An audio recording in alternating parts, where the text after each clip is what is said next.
મિત્રો અગાઉના લેક્ચરની અંદર આપણે પૂર્વ ઘટનાઓ એટલે કે પૂર્વ ફલનની બે ઘટનાઓ જન્યુજનન અને જન્યુવહન એની રીતે જન્યુજનનનો અભ્યાસ કર્યો હતો। હવે એની અંદર એક મુદ્દો આવે છે કે સજીવોમાં જાતીયતા લિંગ ભેદ નક્કી કરવાની વાત હોય છે। તો કે સજીવોમાં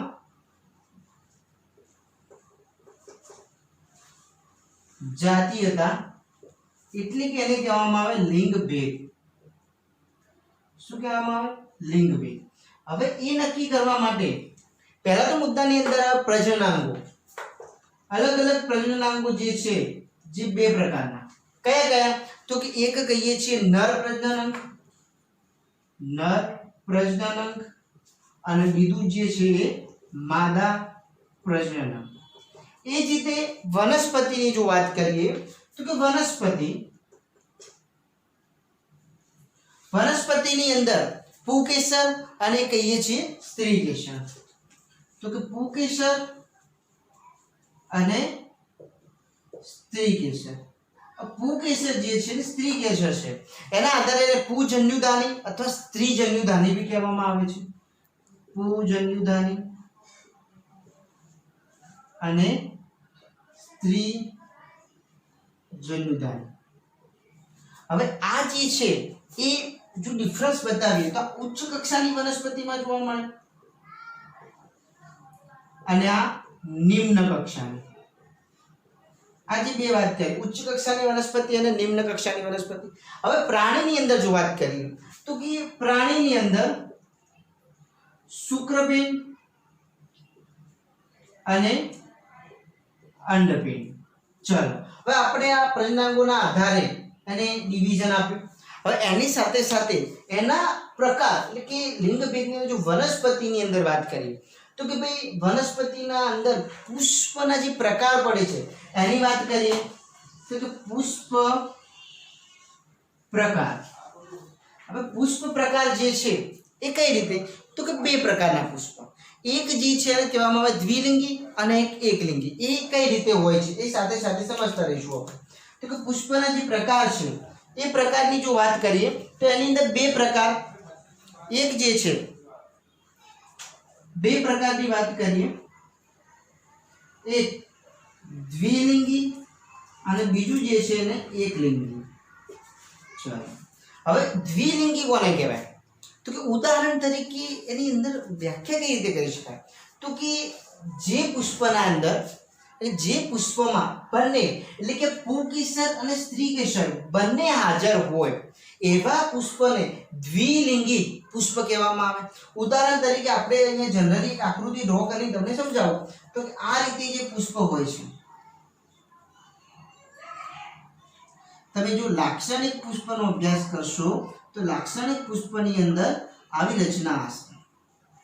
આ જે છે આપણે સ્ત્રીકેસર કહીએ છીએ, એ જ રીતે અહીંયા આ રીતે જોડાયેલી રચના હોય જેને શું કહેવામાં આવે? તો કે ભાઈ પુંકેસર। તો આવા જે પુષ્પ છે એ પુષ્પને શું કહેવામાં આવે? તો કે એવા પુષ્પને આપણે કહીએ છીએ, આ જે પુષ્પ ડ્રો કર્યું એ પુષ્પને આપણે શું કહીએ? દ્વિલિંગી પુષ્પ। હવે એની અંદર ઉદાહરણ જોઈએ તો કે ભાઈ શક્કરિયું જે દ્વિલિંગી છે। એના પછી એની અંદર બીજું કહી શકાય તો કે નર અને માદા એટલે કે પુંકેસર અને સ્ત્રીકેસર। આ બંને જે છે એ કેવા હોય છે? હાજર હોય એવા પુષ્પને દ્વિલિંગી પુષ્પ કહેવામાં આવે। એ જ રીતે એકલિંગીની વાત કરીએ, એકલિંગીની જે વાત એની અંદર આવૃત અને અનાવૃત બે પ્રકાર એટલે કે એવું કહી શકાય કે જેની અંદર પુંકેસર જે છે એટલે કે નર પુષ્પ, જો એની અંદર બે ઉદાહરણ કઈ રીતે? તો કે નર પુષ્પ એક આવે અને બીજું જે છે એને શું કહેવામાં આવે? માદા પુષ્પ। નર પુષ્પ એટલે કે એની અંદર શું હોય? પુંકેસર હાજર હોય અને માદા પુષ્પ એટલે કે એની અંદર શું હોય? સ્ત્રીકેસર હાજર। હવે અહીંયા એ સમજવાનું એકલિંગી એટલે કે એવું પુષ્પ જેની અંદર કોઈ પણ એક જ એટલે કે નર પુષ્પની અંદર પુંકેસર જ હાજર હોય અને માદા પુષ્પની અંદર સ્ત્રીકેસર જ હાજર હોય। એટલે કે અહીંયા જે ઉદાહરણ તરીકે બીજા ઘણા બધા પુષ્પના ઉદાહરણ આવશે જે આપણે આગળ સમજવાના છે। હવે આ જે નર પુષ્પ અને બંનેની વાત કરી એના આધારે હવે દ્વિલિંગીની અંદર સમજીએ તો કે દ્વિલિંગીની અંદર એક જ વનસ્પતિમાં હાજર હોય. દ્વિલિંગીની અંદર જો ઉદાહરણ તરીકે આપણે સમજીએ તો કે ભાઈ જે દ્વિલિંગી જે છે,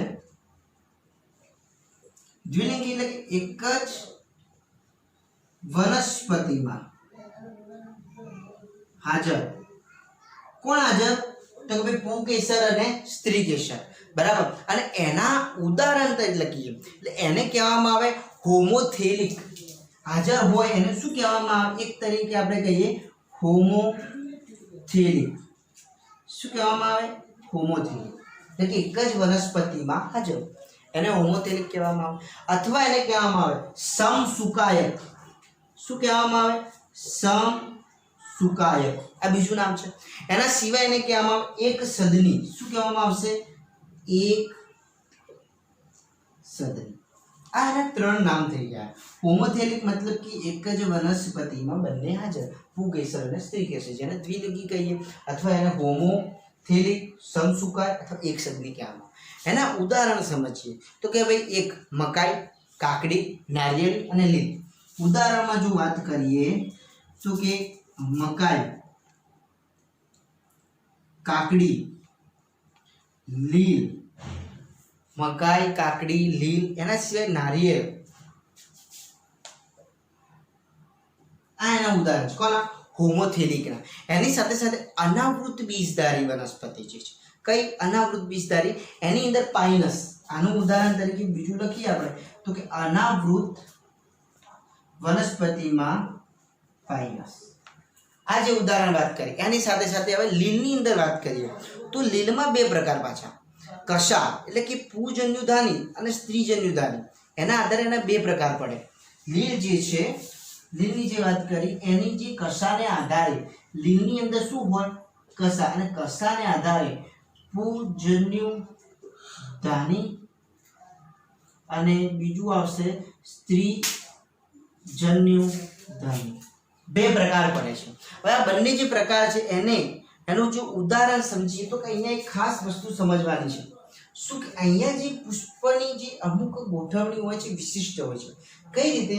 તો કે જનરલી આમ જોવા જઈએ તો સ્ત્રીકેસર, પુંકેસર ઉપર હોય અને સ્ત્રીકેસર નીચે હોય. જ્યારે અહીંયા વિરુદ્ધ હોય. ઉદાહરણ તરીકે કારા.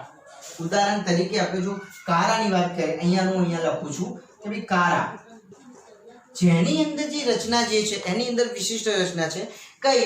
તો કે ભાઈ આ રીતે જોવા મળે. જેની અંદર અહીંયા જે છે એ જે આ રચના જે છે એને પુંકેસર કહેવામાં આવે. અને અહીંયા આ રીતે જે રચના જોવા મળે એને શું કહેવામાં આવે છે? સ્ત્રીકેસર. એટલે કે અહીંયા જો નામ નિર્દેશન કરીએ તો કે આ જે છે શું છે? સ્ત્રીકેસર. જ્યારે આ શું છે? પુંકેસર.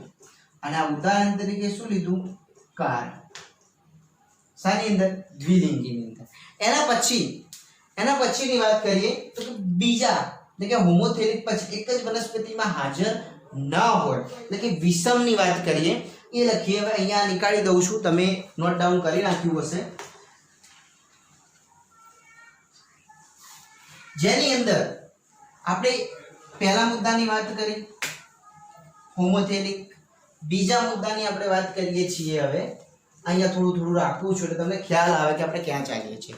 એના પછી એક જ વનસ્પતિની વાત હતી. એક જ વનસ્પતિમાં હાજર દ્વિલિંગ બંને. બે અલગ અલગ વનસ્પતિની વાત કરીએ તો કે ભાઈ બે અલગ અલગ વનસ્પતિમાં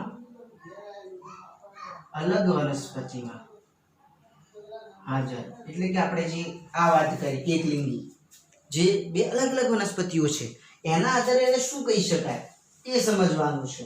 તો કે જે એ વાત છે એની અંદર શું કહેવામાં આવે તો કે ભાઈ એને કહેવામાં આવે હેટ્રોથેલિક. શું કહેવામાં આવશે એને? હેટ્રોથેલિક. એને કહેવામાં આવે હેટ્રોથેલિક.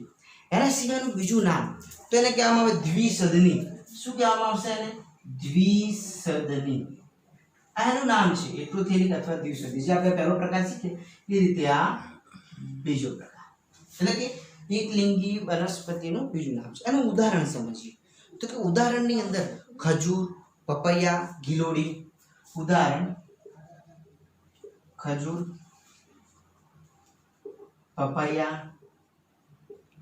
ગિલોડી આ બધા કેવા છે ઉદાહરણ તો કે હિટ્રોથેલિક છે જે અલગ અલગ વનસ્પતિની અંદર હવે આ જનરલી ક્યાં જોવા મળે ઉચ્ચ કક્ષાની જે વનસ્પતિ હોય આવું ક્યાં જોવા મળે તો કે ભાઈ ઉચ્ચ કક્ષાની જે વનસ્પતિ છે એ ઉચ્ચ કક્ષાની વનસ્પતિની અંદર અલગ અલગ પુષ્પ જોવા મળે જે આપણે પુષ્પના પ્રકાર શીખી રહ્યા છીએ હવે એના અંદર બીજા ઉદાહરણ જોઈએ તો દ્વિઅંગીની અંદર માર્કેશિયા અને અનાવૃતની અંદર સાયકસ દ્વિઅંગીની અંદર ઉદાહરણ લઈએ તો દ્વિઅંગીની અંદર માર્કેન્સિયા અને અનાવૃતની અંદર સાયકસ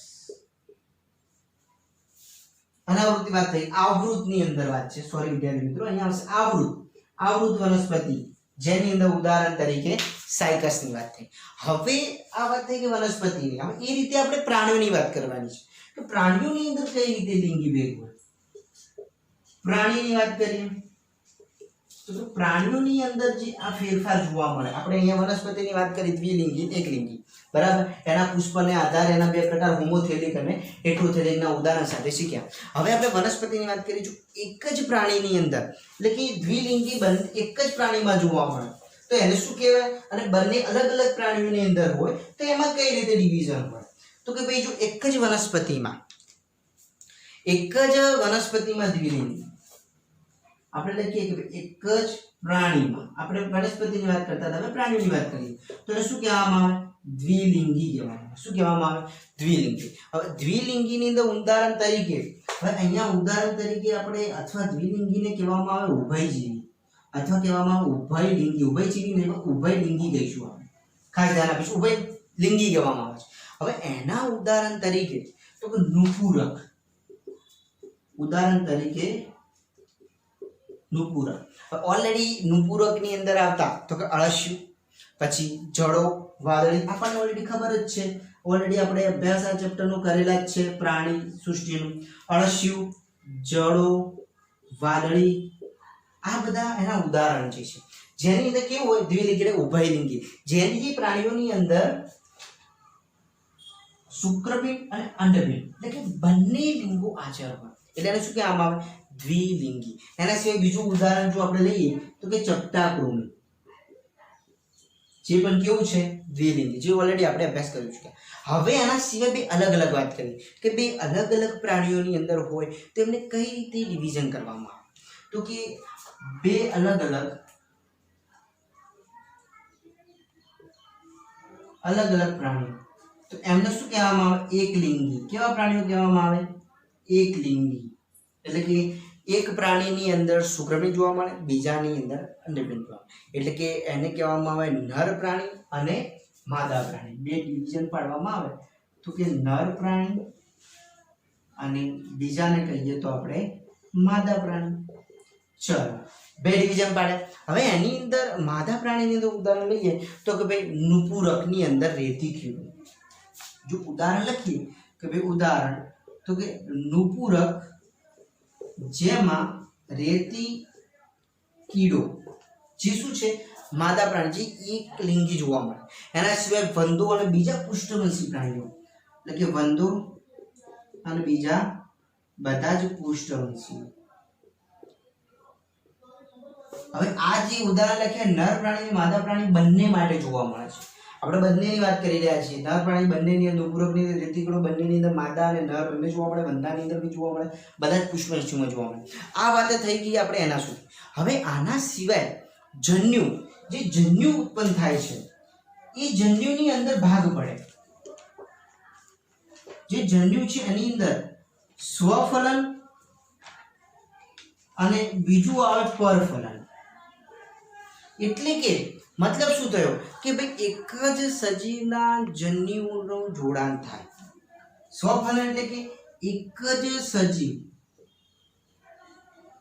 ના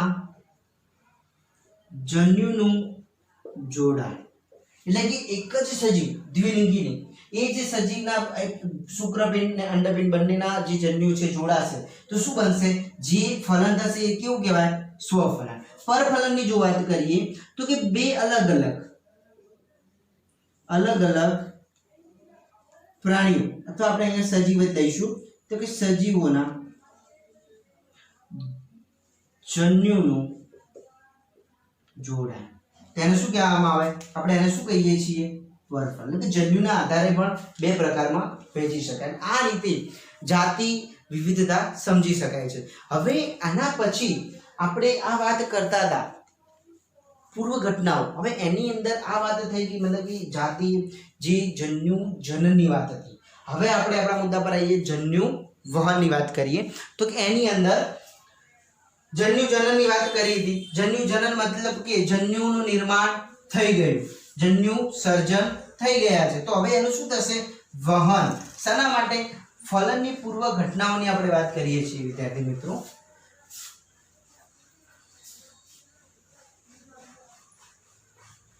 હવે તો કે ભાઈ જન્યુ વહન, જન્યુ જનનની વાત થઈ ગઈ. બીજા નંબરમાં આપણે હતા જન્યુ વહન.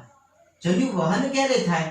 તો કે ભાઈ જન્યુ જનન જે ફલનની પૂર્વ ઘટના છે, જે જન્યુ જનન એ થયા પછી જે ઘટના થાય એને વહન કહેવામાં આવે. ઓકે, બંને જે પ્રકારના જન્યુઓ છે એના વહન ભૌતિક રીતે ભેગા કરવાની ક્રિયાને આ રીતે એવું લખી શકાય કે બંને પ્રકારના જે જન્યુનું ભૌતિક રીતે જોડાણ કરવાની ઘટનાને કહે. કેવા હોય? વિષમજન્યુ હોય અથવા તો સમજન્યુ હોય. વિષમ એટલે બે અલગ અલગ, સમ એટલે સરખા. બંને જન્યુ, કોઈ પણ જન્યુ હોય, બંને જન્યુઓને ભૌતિક રીતે જોડાણ કરવાની ક્રિયાને શું કહેવામાં આવે? જન્યુ વહન. કઈ રીતે? તો એનું મહત્વ શું? જન્યુ વહન જે છે એનું મહત્વ શું કહી શકાય? તો મહત્વ સમજીએ. તો કે મહત્વની અંદર સાનુકૂળતા. શાના માટે? તો કે ભાઈ આ જે જન્યુ વહન છે એના કારણે શું થશે? સાનુકૂળતા પેરવે. શાની અંદર? ફલનની અંદર. કારણ કે એ શું કરશે? બે જન્યુનું વહન કરશે. હવે એની પછી બીજી, તો ઉદાહરણ તરીકે લીલી ફૂગ, લીલી ફૂગ નહીં, લીલ અથવા ફૂગ. લીલ અથવા જે ફૂગ છે એની અંદર બે અલગ, નરજન્યુ અને માદાજન્યુ. જે આપણે લખીએ કે ભાઈ નરજન્યુ અથવા તો માદાજન્યુ. કેવા હોય? એકકીય હોય.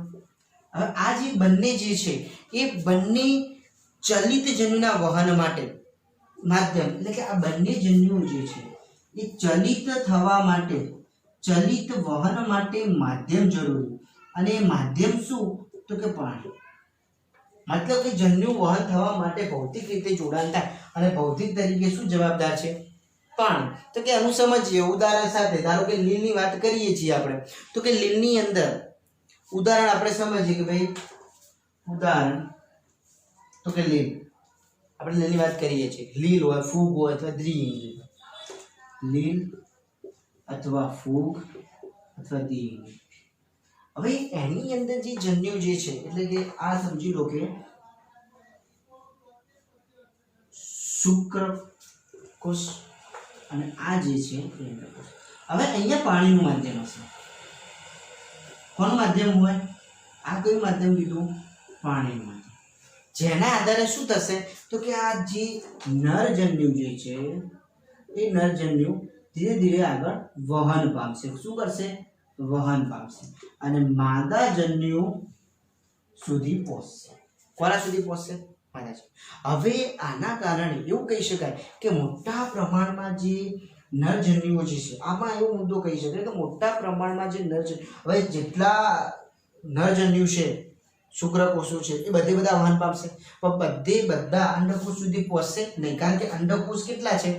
સીમિત, ઓછી સંખ્યામાં. જ્યારે શુક્રકોષો જે છે એમની સંખ્યા કેવી છે? વધારે છે. નરજન્યુની સંખ્યા કેવી છે? વધારે. એટલે આવું લખી શકાય અહીંયા કે મોટા પ્રમાણમાં વહનમાં નિષ્ફળ થાય. શું થાય? નિષ્ફળ થાય. પહેલા મુદ્દામાં કોના માટે? નરજન્યુ માટે. બીજા મુદ્દામાં લખીએ કે મોટી સંખ્યામાં એનું શું થાય? વ્યય થાય. હવે આમાં એવું, આના કારણે શું થાય કે ભાઈ જે મોટી સંખ્યામાં નરજન્યુ છે એમનો વ્યય થાય અને એ વ્યયની જે પૂર્તતા કરવા માટે અથવા પૂર્વતા કરવા માટે, એટલે કે જે ઘટાડો થયો છે એને પૂરું કરવા માટે શું થાય તો કે જે એ અસફળતા મળી છે અથવા તો પૂર્વતા એટલે કે આપણે કહીએ ભરપાઈ કરવા માટે શું કરવામાં આવશે તો કે ભાઈ વધુ ઉત્પન્ન કરવામાં આવે. શું કરવામાં આવે?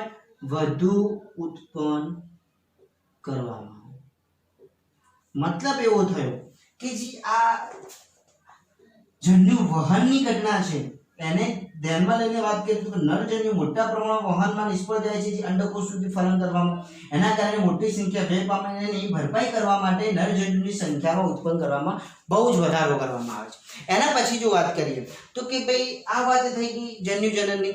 હવે એના પછી જો એની આગળ વાત કરીએ તો કે ભાઈ વનસ્પતિમાં તો કે સપુષ્પી વનસ્પતિની અંદર અનાવૃત અને આવૃત બે પ્રકારની વનસ્પતિ. તો કે વનસ્પતિ કેવી? સપુષ્પી, જેની અંદર અનાવૃત અને આવૃત બે પ્રકારની વનસ્પતિ. હવે અનાવૃતની અંદર જો વાત કરીએ તો કે સાયકસ અને પાઇનસ, એટલે કે ઉદાહરણ તરીકે આપણે સાયકસ અને પાઇનસ આ બે લઈએ છીએ જનરલી, જે આવૃત અને અનાવૃતની વાત કરીએ છીએ. હવે એની અંદર કેવું હોય તો કે નરજન્યુ અને માદાજન્યુ એ અચલિત. હવે આ ઉચ્ચ કક્ષાની વનસ્પતિઓ છે, આની અંદર નરજન્યુ અને માદાજન્યુ કેવા હોય તો કે અચલિત હોય. કેવા હોય? અચલિત. અને આ અચલિત હોવાને કારણે એમનું વહન એક અલગ માધ્યમથી કરાય, એટલે કે પરાગરજને કારણે.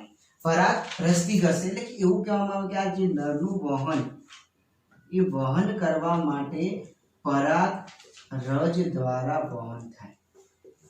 પરાગરજ એટલે કે લઘુ બીજાણુ દાની. બરાબર? એટલે કે જે આ નિમ્ન કક્ષાની વનસ્પતિ હતી એની અંદર આ ઇઝીલી વહન થઈ શકે, પરંતુ જે ઉચ્ચ કક્ષાની વનસ્પતિ છે એમની અંદર વહન કરવા માટે કયો મુદ્દો આવશે?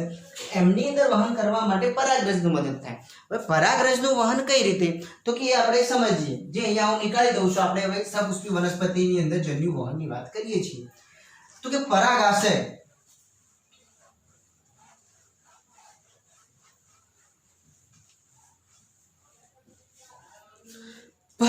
જે છે પરાગાશયથી પરાગરજ નીકળશે અને સ્ત્રી કેસર સુધી સ્થળાંતર કરશે. એટલે કે પરાગાશય થી પરાગરજનું વહન એ સ્ત્રી કેસર સુધી વહન થાય. એટલે કે સ્ત્રી કેસરના પરાગાસન પર સુધી શું થશે? વહન. અને એના માટે જે સ્થળાંતરિત પ્રક્રિયા જે છે સ્થળાંતરિત એને શું કહેવામાં આવે છે? વિશિષ્ટ ક્રિયાવિધિ છે, જેને કહેવામાં આવે છે સ્થળાંતરિત થતી વિશિષ્ટ ક્રિયા, જેને કહેવામાં આવે પરાગનયન. શું કહેવામાં આવે વિદ્યાર્થી મિત્રો? પરાગનયન. ફરીથી પરાગાશયથી પરાગરજનું ઉત્પન્ન થશે, એટલે કે આપણે પુંકેસર જે કહીએ છીએ એ, અને નરજન્યુ કહીએ છીએ એ સ્ત્રી કેસર સુધી પહોંચશે, વહન થશે. એ વહન સ્થળાંતરિત કરવાની જે વિશિષ્ટ ક્રિયા છે જેને શું કહેવામાં આવે? પરાગનયન.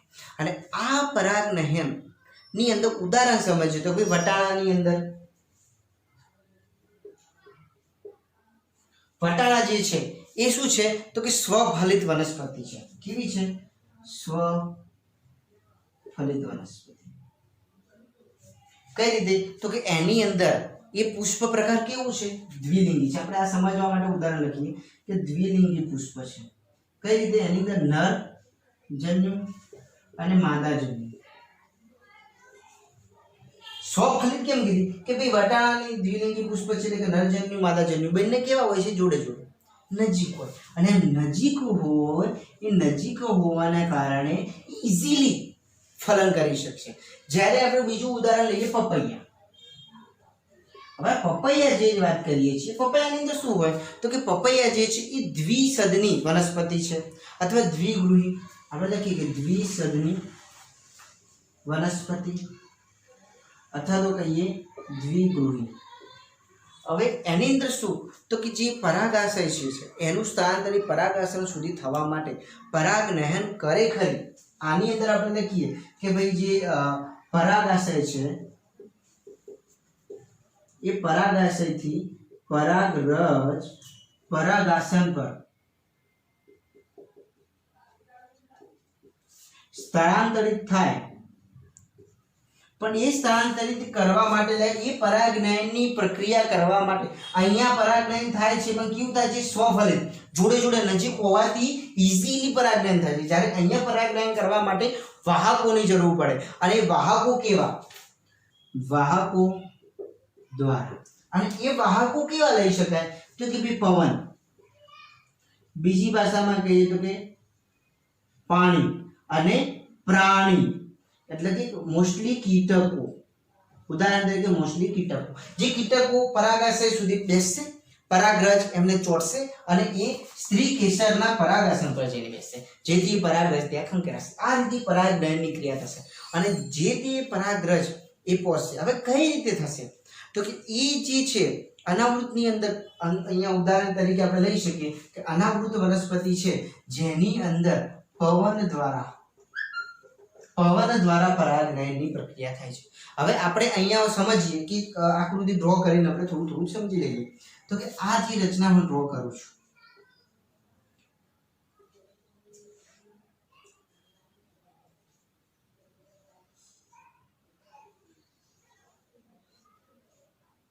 આ શું છે તો કે સ્ત્રી કેસર.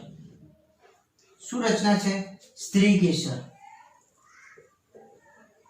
ઓકે, હવે એની અંદર આ શું જોવા મળે તો કે બીજાંડ જોવા મળે, જેની અંદર શું છે અંડક, અથવા આપણે એને શું કહીએ બીજાશય. નામ નિર્દેશન કરીએ તો કે આ શું છે બીજાશય. આ શું છે પરાગ વાહિની. આ શું છે પરાગાસન. આ જે છે એને શું કહેવામાં આવે બીજાંડ. હવે આની અંદર રચના થશે, કેવી રચના થશે એ સમજીએ. હવે જે પરાગરજ જે છે એ પરાગરજ અહીંયા આવશે. હવે આ જે છે એ ધીરે ધીરે કેવું થશે, મતલબ કે એની અંદરથી વિકસિત થશે અને એ જે વિકસિત થશે એના કારણે શું થશે તો કે આવી રચના બનાવશે. ધ્યાનથી સાંભળજો, ધ્યાનથી ઓબ્ઝર્વેશન. અને જે સીધી જઈને જે બીજાંડનો જે કોષ અંડકોષ કહીએ છીએ તેની સાથે જોડાશે, આવી રચના બનાવશે. મતલબ કે એ અંકુરિત થાય છે. એવું કહેવાય કે જે આ જે પરાગરજ છે એ કેવું થાય છે અંકુરિત થાય. અંકુરિત થાય અને અંકુરિત થઈને એ પરાગ નલિકાની રચના કરશે. આ જે છે એ કોની રચના કરશે પરાગ નલિકા. એટલે એવું કહી શકાય કે આ જે રચના ડ્રો કરી કેવી છે પરાગ નલિકા. અને પરાગ નલિકા દ્વારા એ બીજાંડ સુધી વહન પામશે. અને આ જે ઘટના છે જેને આપણે શું કહીએ છીએ પરાગનયન. બીજાંડ એટલે આપણે બીજી ભાષામાં એને અંડક પણ કહીએ છીએ.